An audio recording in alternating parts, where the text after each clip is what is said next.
life really interesting. But bruh, no cap, bruh. I'm at this theater in San Patricio Plaza, whatever the case may be. It's this like fire ass mall in Puerto Rico. Anyways, damn, bruh, I know that fucking damn parking ticket gonna be expensive as fuck. Bruh, I just seen Marty Supreme, bruh. Yo, that movie is so gas, bruh. Cause like I've been meaning to watch it for a hot little minute, bruh, but I've been really busy, bruh. Cause honestly, like I'm working a lot. Plus, I've been making music and just, trying to be the best version of myself. And I seen that. Obviously, I noticed the movie because I seen Tyler's in it. And I was like, oh, that's fucking dope as fuck. It was like a real big look for Tyler Creator, and the Timothy Chalamet, something like that. Damn shit dead as fuck. It's late as hell, bro. I've been out all fucking day. Just trying to be productive on my day off. You get what I'm saying? Cause literally, bro, my last day off was, I don't even know, bro. Which is crazy. Cause look, something. Oh, that's so dope. They over here playing Magic and shit. Damn, the mall closed as fuck. Um, Something that like I'm super grateful for, bro. But I'm feeling it, bro. I'm tired, bro. I've been getting no sleep. Like y'all know, I work for the post office, so the demand is kind of crazy because with a job like that, they got a clock in time, but they don't got no clock out time, which is some weird ass shit, bro. This is like be there at 8:30, and when you ask when you go home, they be like when the work done. Now let 3 people call out. That shit gonna be ridiculous amount of stuff that you have to do, which I don't mind or nothing like that either, cause oh my gosh, she's beautiful. Um, I don't mind either, cause I'm grateful I get to work, bro. Right now in America, I'm in Puerto Rico, but I'm technically in America. Just the circumstances of like regular people, bro. Shit difficult, bro. You know what I'm saying? And so I'm fortunate that I actually have a job that I could fucking pay my bills, be able to give my mama some money, be able to fucking do shit for my friends and my homegirls, shit, even my exes, like, which sounds crazy. I'm not fucking none of my exes, but because I'm a real person and I'm a great man and I'm a real man and I'm a grown ass man, I still maintain relationships with the people that I have love for. You know what I'm saying? Um, and it's cool because I'm grateful that whatever happened, I know I got real people that have my best interest in mind. Shit, speaking of that, where the fuck did I park? I I think I went that way. Damn, I don't know. Where did I park? Mm. I don't, oh, that would suck, bruh. I don't know where I parked at. All right, that's kind of some bullshit. Cause dang, which area did I come from? My bad, I've been here all day. I had to do some like technical work on the computer. Cause the most boring shit and the shit that I hate the most when it comes to like the music business is having to do all the fucking goddamn paperwork and back and all that shit. Like me, I have to do it myself because I don't have someone that can help me with those things. And if I do, then I'm being dependent on someone else to do those things for me. And I don't want to do that. Bueno, um, gracias, gracias. Tú también. And oh my god, shit. My bad. When you see me just pause, I'm like distracted. But yeah, like I'm just. Oh, you got. Oh, sorry. Shit. Um, my bad. I keep stopping. I'm distracted. But my bad. Going back to what we were just talking about, the state of how everything is right now. Shit is just kind of crazy, bro. You know what I'm saying? Like even my parents right now, they not in the best situation and stuff because they kind of dependent on like um now, I don't want to go deep because I know, like, my family should be watching my fucking stories and my goddamn stuff. So I don't want their ass to be nosy. Because especially like my aunties and uncles, they be asking questions, and I'm be like, man, come on. But anyways, yeah, it's difficult, man. It's difficult. A lot of people. I was living in Miami. I've lived in Miami my whole life. You get what I'm saying? I'm born and raised in Miami, specifically. I was born in West Kendall. My mama first apartment was 200th Street. I lived down south. I lived in Kendall, Richmond, Perrine, Florida City. I know these are not like familiar spaces because, you know, like to the world, when you think of Miami, you think of the beach and you think of, damn, do I need anything from TJ Maxx? Fuck it, let's walk in this bitch. You know, it's these different, you know, there's different places that are not given the light, right? Like there's a homie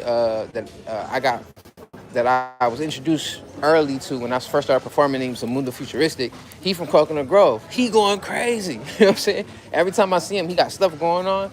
The community like really embraces the homie. And shit like that, bro. So I feel like Miami specifically, we have so much talent, so much dope shit going on.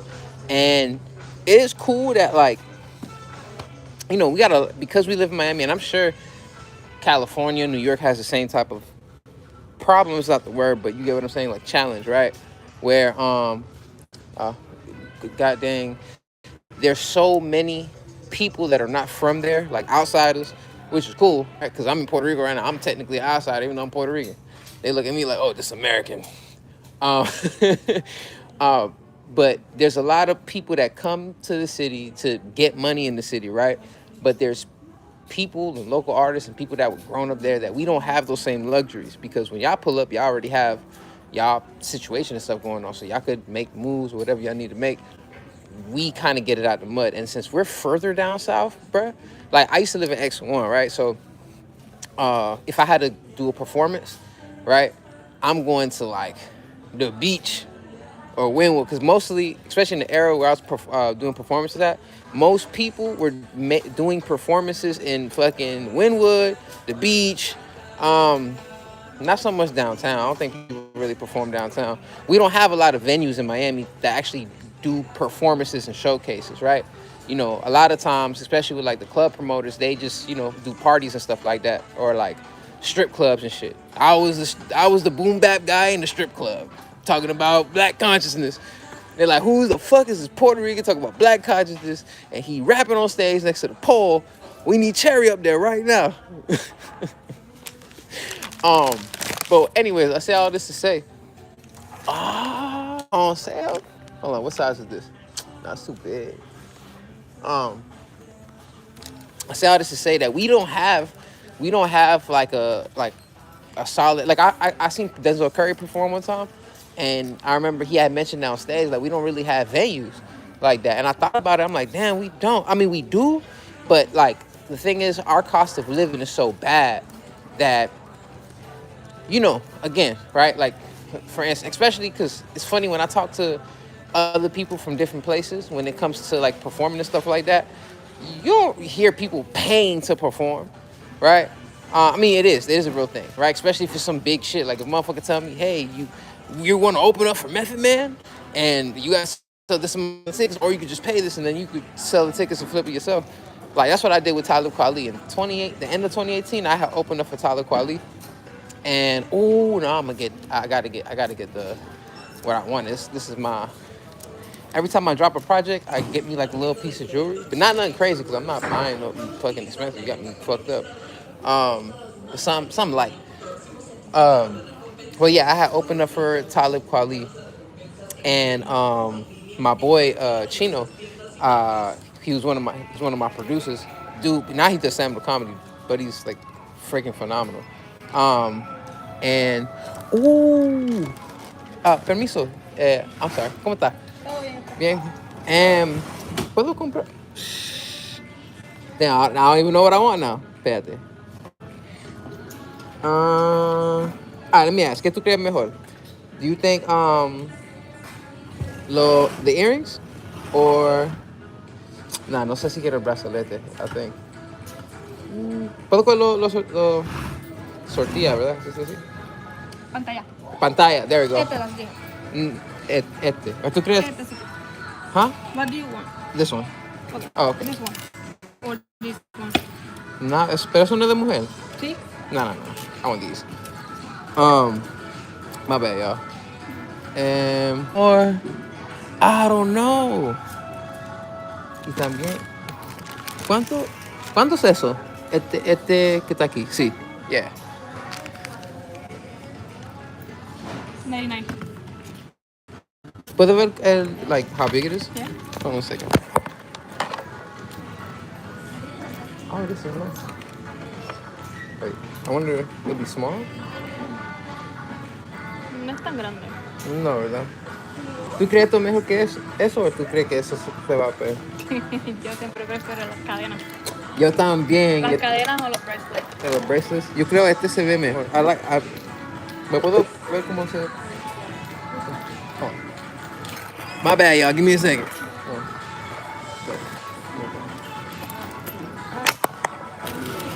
I just want to see how it looks.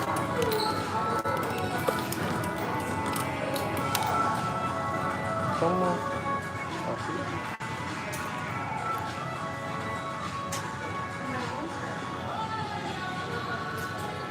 Porque no sé si es muy cortito o si es perfecto.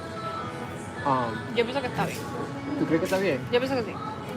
No es ni muy larga ni muy corta. Yo pienso que así está bien. Sí, porque si me pongo con camisa chiquita, se ve bien como...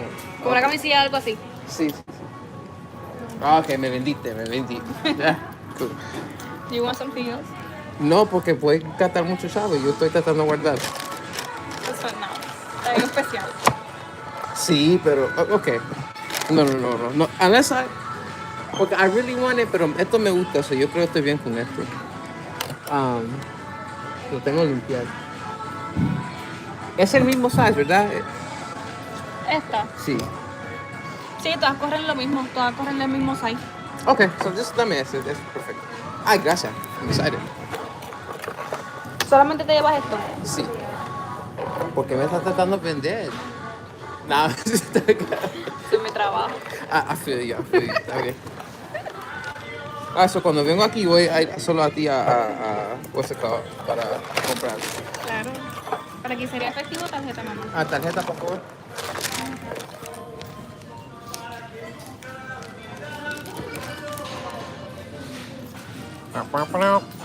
Oh, my bad, y'all. I'm gonna get back to story time in a second.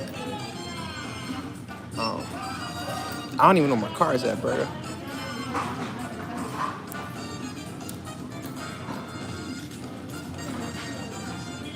110,39. Perfecto. Boom. Regalo para mí. Sale, yeah, or... No te manda por el número de recibo. Oh, okay.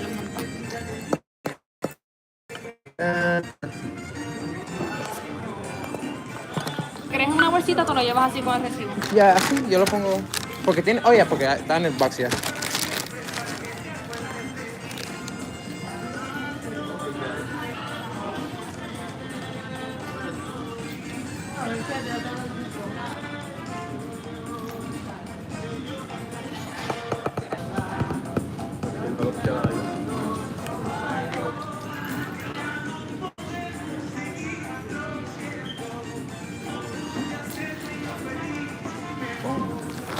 Cualquier cosita, 30 días si quieres cambiarlo. Okay. O devolverlo. No lo voy a cambiar. Por Cada favor. vez... No. Oh, de verdad, gracias. De nada, linda noche. ¿Cuál es tu nombre? Camila. Camila José. Nice to meet you. Muchas gracias. Te voy a ver otra vez, ¿ok? Vale. Bye. Oh. My bad, y'all. Shorty low key cute. Clearly, bro, I have no idea how to goddamn cake in Spanish. So I think it's kind of funny. I'm over here like, oh, what's your name? Ooh. But bro, I'm so stiff when it comes to like putting down in Spanish. But she was cute. Anyways, whatever. That don't mean nothing. Let me go back to what I was saying, right? So in Miami, we have it's very difficult for us to like, we don't have no infrastructure when it comes to just like music and shit like that. Now we starting to have venues. Now we starting to have like spaces where we could like perform, because like even the Lincoln, I think it's called the Lincoln Brewer. I know during our Basil weekend we always have like a lot of traction, which is dope. It's actually great for the city and stuff like that. But these are things that are starting to happen now, we didn't have this before, right? Um, damn, where the fuck did I park at? Oh, shit. Now I'm lost like a motherfucker. Huh.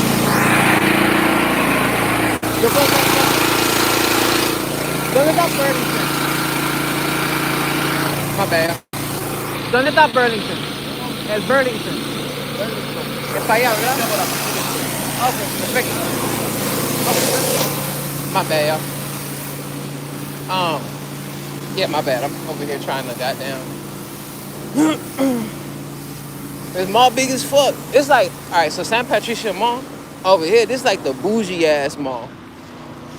Um, yeah, this mall is hella fucking bougie. And so I got lost because I don't know where the fucking X is at. So I gotta walk all over here, which is fine. No one gonna bother me. Anyways, bro.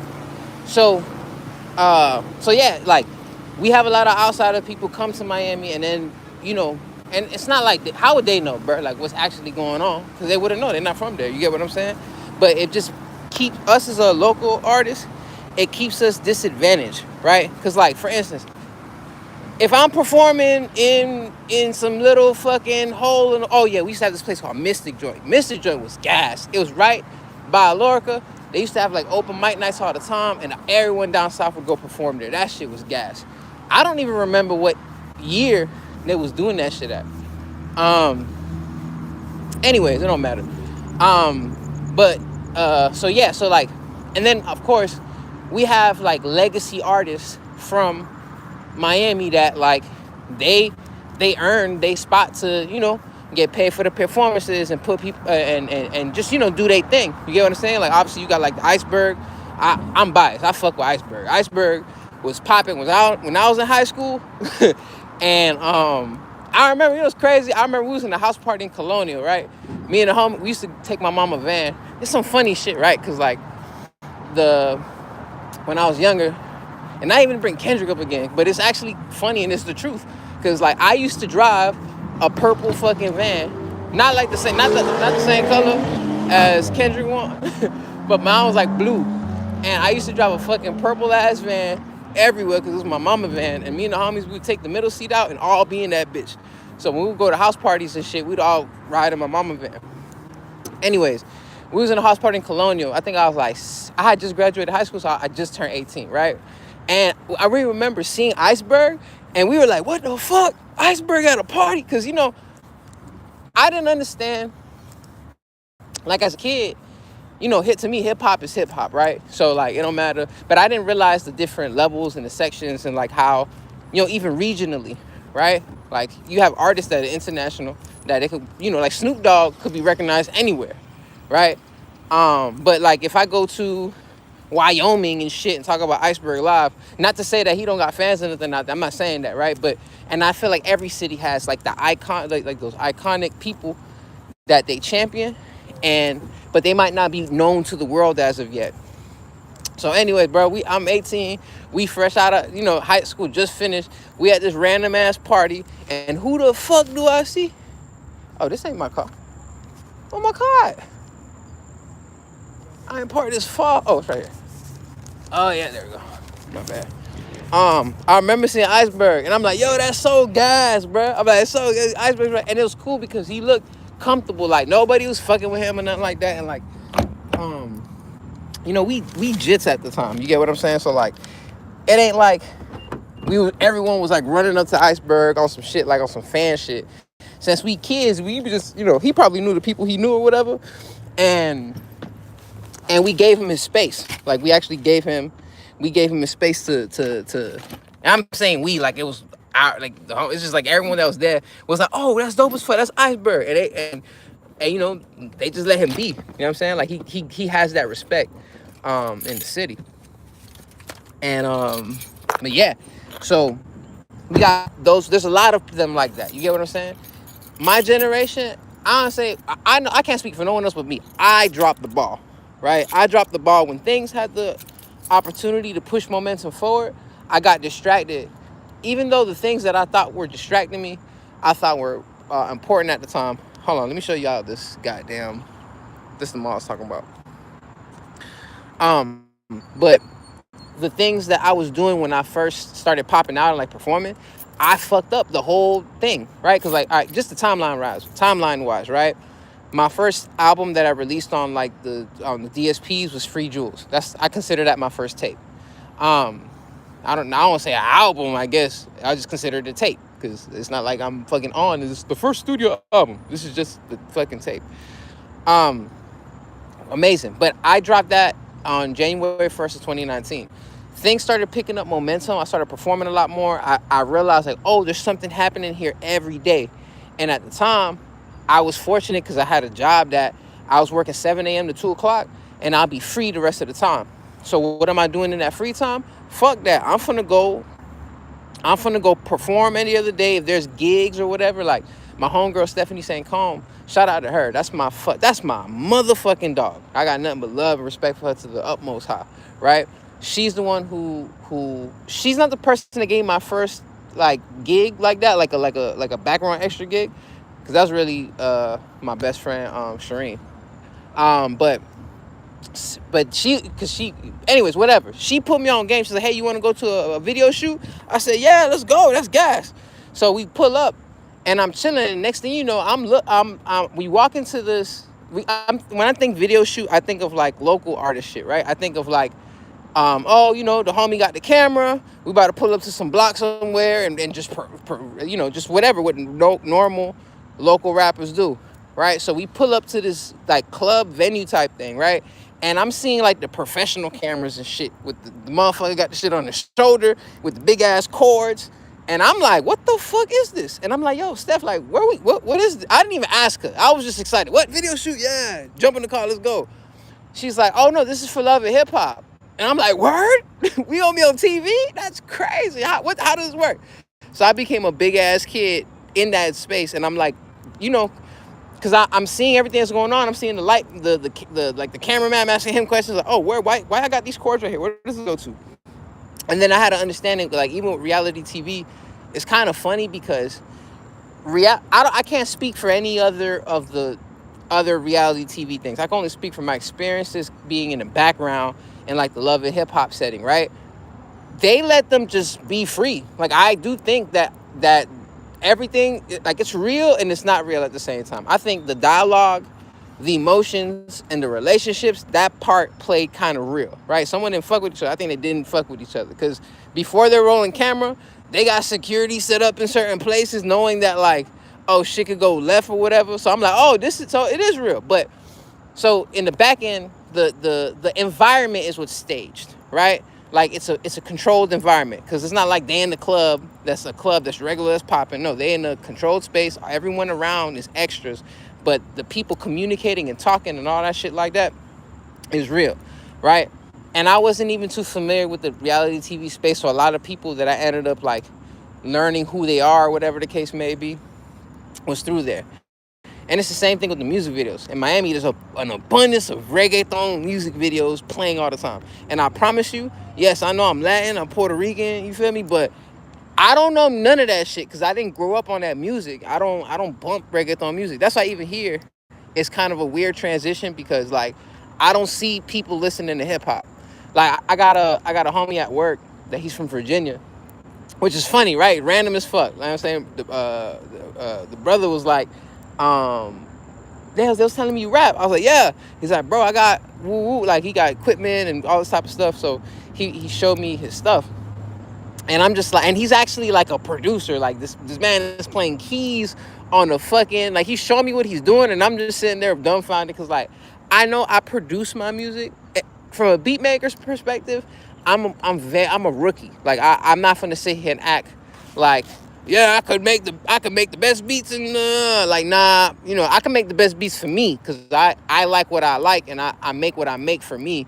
I don't know how that translates to if I'm doing it for someone else, and I don't even know if I have the patience for that, right? Because I'm very, I operate from a place of love, right? Love.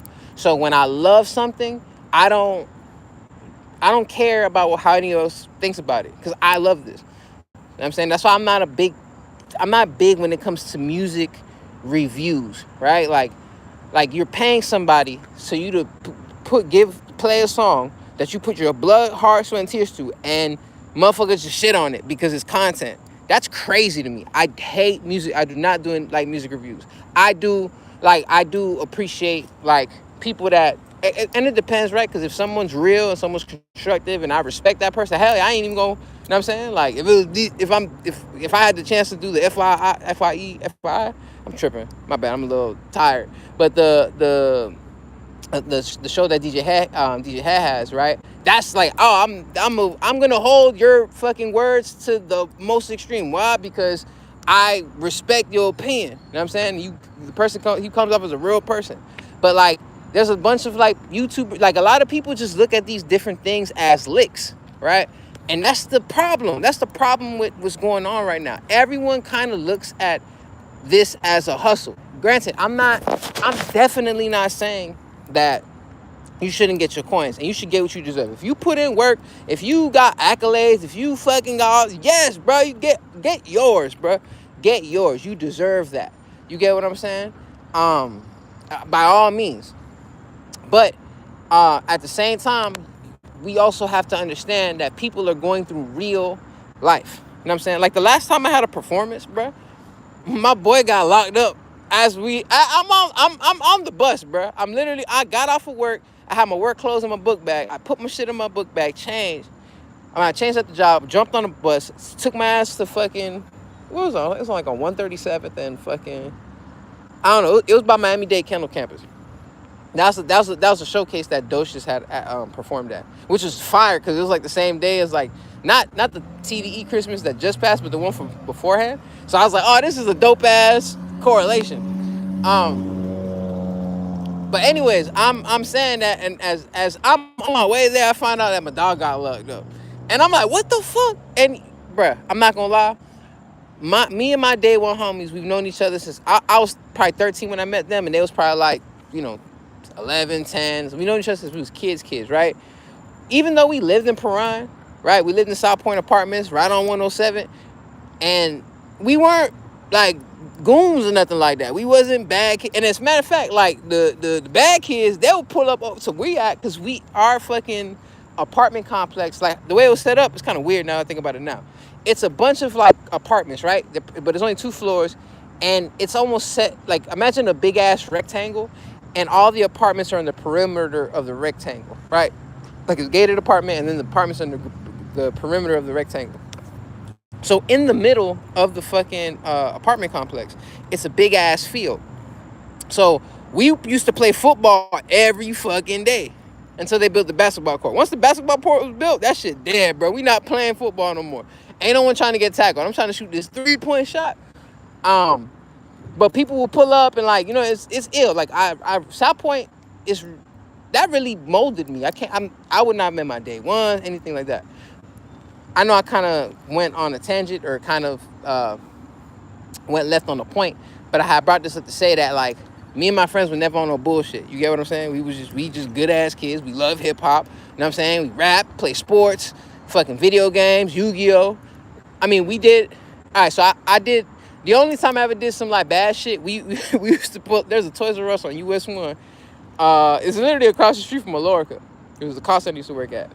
We used to, it was like 16, 17. We used to go over there and we was fucking stealing Yu-Gi-Oh cards, bro. Like one of the homies, T is a legend. I can't wait till I get Cam on one of these lives or whatever one day, so we could like chop it up and like I could kind of like, we could tell like the stories of what we used to do. But we used, my homie T, this man had like some size 40 jeans. Granted, bruh, T is like 5'4", bruh, with a big ass head. So this nigga wild, I promise. He got these size 40 jeans on. We going to fucking Toys R Us, right? So we already look suspect as hell because it's 5 kids in the middle of 12. It's like 12 o'clock, right, in the middle of Toys R Us, and we're like planning, like, all right, someone asked that lady a question, we gonna be distraction. This, and like, I don't even know how or what put this in this man's brain, but there was like a stair ladder case to go up to the 2nd floor of fucking Toys R Us. So he would go up the bro. Like, all right, so I'm really getting on some nerd shit right now. But back in the day, Yu-Gi-Oh, you know how you had the starter decks that came in like the little package, and then then they released the tin cans, and then the tin cans had like a special card in it, like a Blue Eyes, a Dark Magician, Barrel Dragon, whatever. So those tin cans are big as fuck, bro. But this man has size 40 jeans, bro. So he was putting the cans in his pockets, bro, and then open like, bro. We went to Toys R Us. We hit the link for the Yu-Gi-Oh cards. Came back, split everything, bro, and had like, oh my god, it was crazy. That I'm 35. That happened when I was 16, right? That's past the statute of limitation, all right. And I hope my mama doesn't watch this because I don't know. I think she knows because we only like we was stealing bullshit for it was a real quick period of time because we fucking we hit up Toys R Us and then we found out we could get video games at goddamn Best Buy, bro. So the first time we did it, we got like Metal Gear Solid 3, Need for Speed Underground 2. We got a bunch of bullshit, and then the next day, like me and like, cause the age difference, me and one of the other homies, Carl, we was already in high school, so the other homies was in middle school, right? So we went to school and we come back. We find out like they had got caught, bro, and banned from Best Buy, bro. And it was the funniest thing in the world because they had their picture at like the Best Buy right next to the flea market that I was working at, or the Winn-Dixie I was working at. Bro, they had the homies pictures on the wall at Best Buy because they stupid ass got caught trying to double bag and steal more video games. And anyways, bro, I'm bringing this story up like our the whole time, not the whole time, in our entire in our life, right? Like, yeah, we was around the shit or whatever the case may be, but we was solid for the most part. And I don't, I'm a 35-year-old man, right? I've had a car since I was 16 years old, and I've had a job since I was 16 years old. Um, and I've been up and down. I've lived from exit 1 to exit 13, or exit 14, really. I've never had issues or nothing with nobody, bro. Like, the fuck? Because I should be way past, like, none of this should be real. You know what I'm saying? And I'm not saying real in the sense of, like, people don't, yeah. No, but I'm saying, like, this shit don't be meaning nothing. What the fuck I want to, bro, I gotta pay bills, bro. I gotta save money. And I gotta make up for all the fucks. So you think I actually care about, like, come on, man. I'm really blessed. And I'm fortunate, bro. I'm fortunate because, like, that's, like, I probably had, like between 2020 and 2025, it's not, like, I've had, like, 3-4 people that I've known pass away. And I have survivor's guilt because it's like, like, even one of the homies, that man left a child. The child wasn't even born before he got his opportunity, you know what I'm saying, to meet his kid. And even though it's a beautiful thing, it's almost like he reincarnated through his son. But at the same time, like, I know it's life, bro. We all go through our burdens. We all go through the things that we go through. And so there's shit shit don't really be that important. Like, it's not even that crazy. You get what I'm saying? Now, some rap shit, yeah, bro, I'm be competitive, bro. But when it comes to, man, nah, bro, I'm fortunate, bro. I'm happy for the people in my life. Grateful for my friends. I'm grateful for the opportunities that I'm getting. I'm grateful for this fucking energy or streamline of consciousness that I feel like that I've been receiving through the graces of the divine, bro. I ain't even gonna hold you. You know what I'm saying? I do got my little practices and stuff that I do, like whether it's meditation or goddamn words of affirmation, and just taking sea moss in the morning and doing things to lift my vibration and make sure that I'm healthy and that I'm thinking clear, right? Because your thoughts is really the most important thing. Your thoughts curate your reality. So if your thoughts are tainted or if your thoughts are skewed, then your reality is going to be the same way. You get what I'm saying? Anyways, I think I've done a lot of talking. It's about to be 9 o'clock where I'm at right now. And I'm off tomorrow. Oh my God, bro. I get to work, bro. You understand. This first time I have 2 days off back to back in like 3 months. So I took today to, like, I had to even though I did go watch a movie and shit, but I took today to, like, shit that I don't like doing, like the little paperwork stuff and, like, sitting on a computer and doing all. I took that time to make sure I got all that shit out the way so I don't got to do that tomorrow and I could just be creative tomorrow. I mean, I might do something tonight. I don't know. Like, I need to stop low key. Like, I'm cool.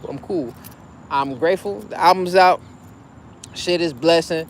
I appreciate everyone that's tapped in. You know what I'm saying? Friends, foes, all in between. Like, I don't, you know what I'm saying? Like, I'm happy in the motherfucker right now, bro. I'm happy, bro. And, and the fucking tape got 2,000 views. That shit is amazing to me, bro.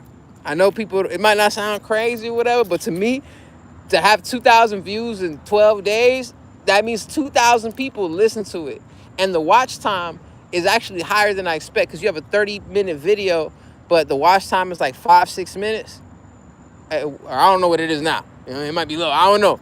But the fact that people are listening through the whole tape. You know what I'm saying? So, anyways, I'm gonna let y'all go, because I'm gonna do this live shit for a little bit on Instagram, because I'm just trying to show my face. And I will holler at y'all later. Peace.